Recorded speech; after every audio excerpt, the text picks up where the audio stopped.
अच्छा, आप विद्वान भी हैं, वैज्ञानिक भी हैं, तो अब मैं एक बहुत ही गंभीर विषय का लेकर के आपसे प्रश्न करने जा रहा हूं। वो ये है कि जो हम मंत्रों का उच्चारण करते हैं, तो ऐसा क्या है मंत्र उच्चारण के अंदर जो शक्ति होती है, इसको हम किस प्रकार से देखते हैं?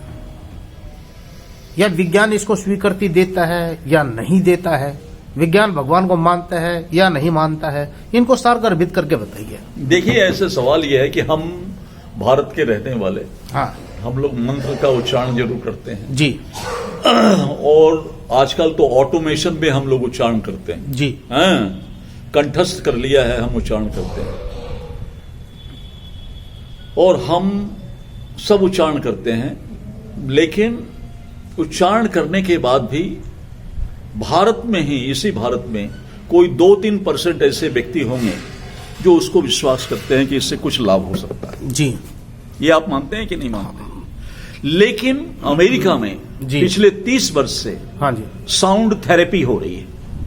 अच्छा, जर्मनी में साउंड थेरेपी की जाती है, जैसे आपको मेडिसिन की थेरेपी दी जाती है, जी जी, रेडियो थेरेपी दी जाती है, कीमियोथेरेपी दी जाती है, वैसे वहां साउंड थेरेपी भी दी जाती है जी। और वहां पर वैदिक मंत्रों का उच्चारण कराकर रोगियों को ठीक किया जा रहा है। अच्छा, हाँ, रोगियों को ठीक कराया और इसके लिए स्पेशल हॉस्पिटल बने हैं और वहां पर आप जानते हैं कि आप संस्कृत पढ़े हुए हैं या वेद का उच्चारण करने वाले जो वेद पाठी हैं, इस तरह के लोगों को वहां डॉक्टर के रूप में रखा जाता है। वो कंसल्टेशन के रूप में वो 15 मिनट आते हैं, वो मंत्र का उच्चारण करते हैं और मंत्र का उच्चारण करके चले जाते हैं। वो कोई रोगी को हाथ पकड़ के देखते नहीं, न दवाई देते हैं, खाली वो मंत्र उच्चारण करते हैं और रोगी को सुनाया जाता है और वो सुनाने से वो जो थेरेपी है, उस वाइब्रेशन है, साउंड का जो वाइब्रेशन है, उस वाइब्रेशन से उसके अंदर इतनी पोटेंसी पैदा हो जाती है कि उसकी रोग प्रतिरोधात्मक क्षमता बढ़ जाती है और रोग का निवारण हो जाता है। ये पूरा हो रहा है। हमारे यहां नहीं, हमारे यहां इस तरह का कोई हॉस्पिटल नहीं है, लेकिन कुछ लोग कर रहे हैं। अब गायत्री मंत्र का जैसे उच्चारण करके उसमें कितना कुछ फायदा हो रहा है। गायत्री मंत्र ढंग से अगर उच्चारण हम करते हैं तो उस गायत्री मंत्र से कितने रोगों का निदान हो जा रहा है, बहुत सारा चीज हो रहा है। मेरे सामने आप जो बैठे हुए हैं, आप एक वैज्ञानिक भी हैं और धर्म अध्यात्म के ज्ञाता भी हैं। मेरा फिर इन दोनों के बीच एक सवाल उभर के आ रहा है। अभी ये जो मंत्रोच्चारण के साथ साथ में अब हवन यज्ञ की बात आएगी। अब हवन यज्ञ एक तरफ तो उसके अंदर से निकलने वाला जो धुआं कहते हैं प्रदूषण फैलाता है, दूसरी तरफ ये कहा जाता है जो हवन यज्ञ करने वाले हैं कि इससे वातावरण शुद्ध होता है।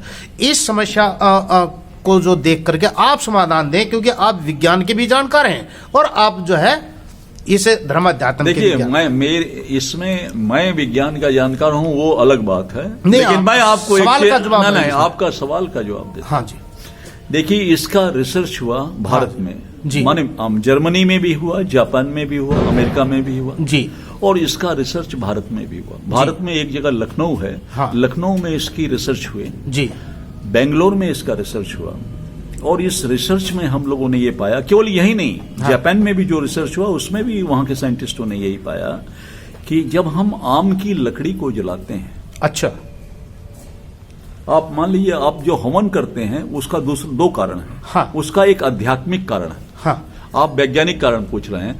आध्यात्मिक कारण यह है कि उससे हमें शांति मिलती है और दैवीय शक्ति हमारे पास आती है, वो हमारी एक मान्यता है जी। लेकिन अगर विशुद्ध रूप से केमिस्ट्री की बात करें या विज्ञान की बात करें, तो जिस समय हम आम की लकड़ी, सिर्फ आम की लकड़ी आप जला लीजिए, आम की लकड़ी जब हम जलाते हैं तो आम की लकड़ी जलाने के बाद जो हम उसमें आम की समिधा डालते हैं और उसके बाद में गुड़ डालते हैं या जौ उसमें डालते हैं, जो नाना प्रकार की सामग्री या मिश्रण करके हम हवन सामग्री डालते हैं जी।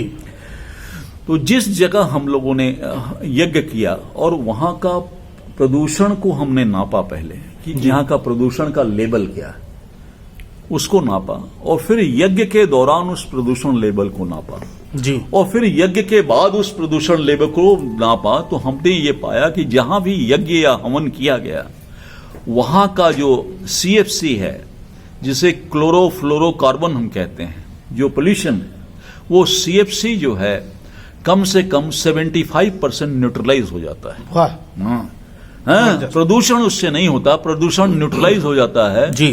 तो क्योंकि फॉर्मल्डिहाइड की जो है वो गैस वहां निकलते हैं और उसके निकलने से वो CFC को न्यूट्रलाइज कर देता है। समझ गए ना? अभी जो भारत है इसके अंदर इतने जो वेदों की रचना हुई है, ग्रंथों की रचना हुई, लेकिन हमारे यहाँ के जो लोग हैं इससे तो पीछे हटते जा रहे हैं, जबकि विदेशों के अंदर इसको अपनाया जा रहा है। इसके बारे में आप क्या कहोगे? देखिए, हमारी मानसिकता तो ये हो गई है कि हमारे लिए गौरांग महाप्रभु हैं। हाँ, हमारी मानसिकता है तो गौरांग महाप्रभु की मानसिकता जब हमारे अंदर होगी तो मानसिक रूप से तो हम देश बेशक स्वतंत्र है, लेकिन मानसिक रूप से तो हमारी मानसिकता ही गुलाम मानसिकता है। तो गुलाम मानसिकता की वजह से आप वेद की और इसकी बात कर रहे हैं। आप देखिए, जब तक मोहनदास करमचंद गांधी यहाँ थे कोई नहीं जानता था। जब मोहनदास करमचंद गांधी विलायत पढ़कर और अफ्रीका से रिटर्न आए तो यहाँ पर महात्मा गांधी हो गए कि नहीं हो गए? जो भी विदेश से आता है, अगर आप बता दीजिए कि मैं विदेश से आया हूं, वहां पर भीड़ लग जाएगी। तो हम तो एक विदेश हमारे लिए एक, तो आज हम उससे हमको तकलीफ नहीं है।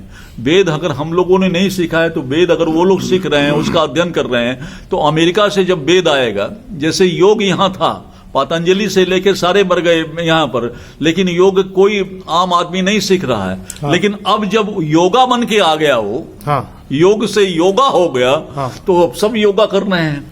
तो हम तो विदेशी रिटर्न, फॉरेन रिटर्न हमारे लिए बहुत महत्वपूर्ण है, क्योंकि हम गौरांग महाप्रभु के पुजारी हैं। हाँ। तो इसलिए मेरे कहने का मतलब है, ठीक है वो वेद सीख लें, वहां से अब वापस आएगा तो यहाँ सब लोग लेंगे कि अरे ये तो विदेश में है हुआ, इसलिए हम इसको करेंगे। तो ज्ञान तो हमारी है ही है और ज्ञान को झुटलाया नहीं जा सकता है। भारतीय सभ्यता, भारतीय संस्कृति के ऊपर पाश्चात्य संस्कृति, पाश्चात्य सभ्यता का जो प्रभाव पड़ा है, ये इसको हम किस प्रकार से कंट्रोल कर सकते हैं, और या जो ना इसके प्रभाव क्या रहेंगे? किसका? जो पाश्चात्य संस्कृति का भारतीय संस्कृति के ऊपर जो प्रभाव पड़ रहा है, जो आज का यंग ब्लड जनरेशन ही क्या बड़े सालों से ये परिवर्तन हुआ, तो इसका प्रभाव कैसा रहेगा? आप किस रूप में देख रहे हो? इतनी उम्र आपकी हुई है, 70 साल का अनुभव आपके। देखिए, व्यक्ति सेल्फ सेंटर्ड हो गया है। आज की पढ़ाई जो है आपको यांत्रिक प्राणी बना रही है। आपकी पढ़ाई सेल्फ सेंटर्ड बना रही है। सेल्फ सेंटर्ड माने सिर्फ मैं। पहले तो ये था कि हमारा परिवार, अब तो परिवार भी खत्म हो गया, अब तो मैं। और आजकल के लड़के देखिए, जब तक कैरियर नहीं बनेगा तब तक हम शादी नहीं करेंगे, क्योंकि उनके लिए शादी भी कोई माने नहीं रख गया, परिवार भी कोई माने नहीं है। वो बस अपना कैरियर बनाने के, और कहां बना रहे हैं, आखिर में जाकर देखते हैं तो वो कैरियर कभी बनता ही नहीं है, खाली एक भेड़ चाल चल रही है। तो ये सेल्फ सेंटर्ड जो अप्रोच है, ये जो आदमियों को यांत्रिक प्राणी बनाया जा रहा है, वो पश्चिमी जो संस्कृति है, हाँ। वो यांत्रिक प्राणी बना रही है। जबकि हमारी जो व्यवस्था थी, हम विश्वगुरु थे। हम विश्वगुरु क्यों थे? कि हम मानव का विकास करते थे, कि हम एक मानव बनाते थे, मनुर्भव मनुष्य बनाते थे। उसके अंदर चेतना होती थी, उसके अंदर भाईचारे का एक बोध होता था। और ये अगर शिक्षा नहीं दे पा रही है, ये शिक्षा अगर ये समाज में समन्वयवादी व्यवस्था नहीं कर पा रही है, तो शिक्षा बेकार है। आपका जो वर्तमान के अंदर एकल संस्कृति चल रही है, एकल संस्कृति के भविष्य में क्या परिणाम मिलेंगे हमारे को? एकल संस्कृति मतलब जहां पर एक हर आदमी अकेला अकेला चल रहा है। न्यूक्लियस फैमिली की आप बात कर रहे हैं। न्यूक्लियस फैमिली चल रही। अभी तो मैंने आपको कहा ना, न्यूक्लियस फैमिली भी छोड़ दीजिए। अब तो सेल्फ सेंटर्ड हो गया आदमी, अलग, एकदम अलग रहना चाहता है। ये अंधी दौड़ है, ये मॉडर्नाइजेशन की एक मैड रश जिसे बोलते हैं, ये अंधी दौड़ है। ये कहीं नहीं ले जा रही है, ये आदमी को उसी में घुमा रही है और आदमी उसी में पागल बना घूम रहा है। अभी एक घर के अंदर अगर जो चले जाएं और वहां पर 10 सदस्य हैं, तो सबके हाथ में एक एक मोबाइल है, और वो जो है बात आपस में नहीं कर रहे, सबके सब अपने मोबाइल की तरफ जो है अट्रैक्ट है। अब ये जो खतरनाक जो स्थिति आ रही है, इसको हम अपने जो सही मानव जीवन की तरफ डाइवर्ट किस प्रकार से कर सकते हैं? देखिए, ये तो ट्रेंड बनाया गया है। अब मोबाइल का जो कल्चर इतना है, जो आजकल इलेक्ट्रॉनिक गैजेट का जो कल्चर आ गया है, वो कल्चर आपके मेमोरी को तो एकदम खत्म कर रहा है। आपके मेमोरी को खत्म कर रहा है। आपके अंदर जो ज्ञान और आपके अंदर जो एक एक्सपीरियंस, अनुभव की भावना होनी चाहिए, वो तो अब नहीं रह गया है। लोग तो इतना सतही हो गए हैं कि जो भी, अब तो व्हाट्सएप नाम की एक नई यूनिवर्सिटी खुल गई है, और उसमें सारे ज्ञान परोसे जा रहे हैं। तो ये तो एक अलग बात है, ये एक ट्रेंड चल गया है। इसको तो जब तक नहीं रोका जाएगा, और रोकना मुश्किल है, क्योंकि आजकल तो बच्चों को कैसे रोकेंगे, माँ बाप खुद ही उसको लिए घूम रहे हैं।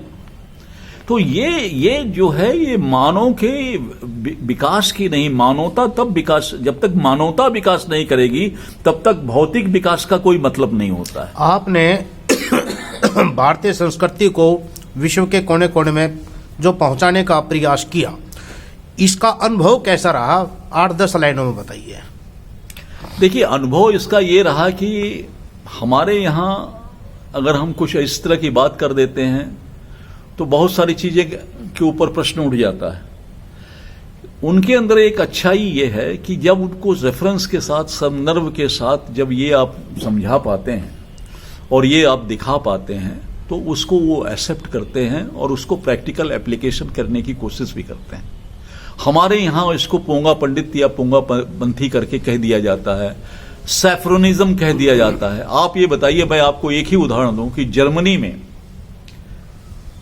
प्राइमरी के जितने स्कूल हैं या हाई स्कूल लेवल में, वहां पर सवेरे जो जब लड़के स्कूल में दाखिल होते हैं, तो दाखिल होने के बाद पहले उनको खूब दौड़ाया जाता है, खूब दौड़ाया जाता है। दौड़ाने के बाद जब 1 घंटा वो दौड़ लेते हैं, तब उनको लाकर प्रेयर में बैठाया जाता है, और वहां बैठाने के बाद में उनसे गायत्री मंत्र बुलवाया जाता है, और बाकायदे गायत्री मंत्र बोलते हैं। तो क्यों किया जाता है? क्योंकि लड़कों के अंदर ऊर्जा बहुत होती है, बहुत ऊर्जा होती है। तो क्लासरूम में अगर, तो उनकी ऊर्जा को बहुत दौड़ाकर खत्म कर दिया जाता है, ताकि अब वो शांत बैठे। और शांत बैठने के लिए तब उनको गायत्री मंत्र, 15 मिनट गायत्री मंत्र का जाप करेंगे वो। तो 15 मिनट गायत्री मंत्र का जाप करने के बाद एकदम शांत हो जाते हैं, और तब उनको क्लासरूम में ले जाया जाता है। आप यहाँ किसी स्कूल में गायत्री मंत्र जिस दिन आप करवाना शुरू कर देंगे, उस दिन यहाँ हल्ला हो जाएगा कि हिंदुत्ववादी बातें हो रही है और ये हो रही है। वहां ये सब बातें नहीं है, वहां उसको विज्ञान के तरीके से देखते हैं। तो ये सारी चीजें हमें उसको बहुत क्षुद्रता से नहीं देखना चाहिए, उसको हम विराट रूप में देखना चाहिए कि उससे मानवता को कितना फायदा हो रहा है। और वेद में और किसी में विज्ञान बहुत है। विज्ञान को समझने की कोशिश करिए, ज्ञान को समझने की कोशिश कीजिए। वो किसी धर्म की बात नहीं है, वो कोई रिलीजन की बात नहीं है, कोई मजहब की बात नहीं है। ठीक है। अब योग से क्या बताइए, दूसरे धर्मावलंबी को नुकसान तो नहीं, वो तो शरीर को ठीक करता है योग।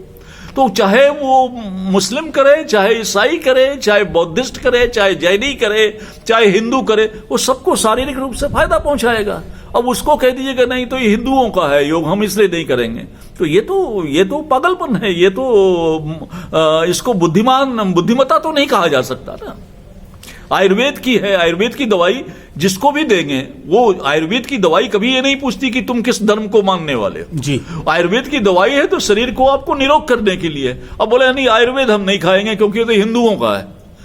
तो हम ऐसे अगर है तो हम लोग भी कहते हैं कि हाँ भाई एलोपैथी नहीं लेंगे क्योंकि ये अंग्रेजों का बनाया हुआ है। तो ये कोई बात नहीं हुई ना। तो इसको समझने की जरूरत है कि हमें हमारे शरीर को, हमारी आत्मा को, हमारे स्वभाव को कौन सी चीज अच्छा पहुंचाएगी, उसके हिसाब से हमें देखना चाहिए। हर चीज को रिलीजन के चश्मे से नहीं देखना चाहिए, घृणा के दृष्टि से नहीं देखना चाहिए। बहुत खूबसूरती के साथ आपने हमारे साथ में हमारे सवालों का जवाब दिया। आपने बड़ा कीमती समय भी दिया है। मैं शुक्रिया अदा करता हूं कि यहाँ पर आपको सुनने का और हमारे दर्शकों को भी सुनने का मौका मिला है। तो अंत में इस पूरे के पूरे विषय का सार जानना चाहूंगा। आप यदि 2 लाइनों के अंदर अपने आने वाली जनरेशन को कोई संदेश अगर देना चाहते हैं कि वो जीवन किस प्रकार से बेहतर जिए, तो वो आप जरूर बताएं। देखिए, एक चीज मैं आपको कहता हूं जी, जो भी देश, जो भी समाज अपनी मूल परंपराओं से भटक गया, वो नष्ट हो गया। इसलिए हमें अपनी परंपराओं, अपने पूर्वजों की थाती उस ज्ञान जो उन्होंने अपने जीवन में जो सीखा और जो उन्होंने बताया, उसको अपडेट करते हुए हम उसको अपने जीवन में अगर उतार लें तो केवल हमारा ही नहीं बल्कि हमारे समाज का, हमारे परिवेश का, सबका ही विकास होगा। लेकिन केवल भौतिक विकास में अगर हम रहेंगे तो मानवता कहीं छूट जाएगी, मानवता नहीं रहेगी। इसलिए मानवता का विकास करना है तो अपनी परंपराओं का अनुसरण करना चाहिए, और अपनी परंपराओं का अनुसरण करेंगे तो आप अपने राष्ट्र को खड़ा कर पाएंगे, नहीं तो राष्ट्र कहीं न कहीं विलीन हो जाएगा।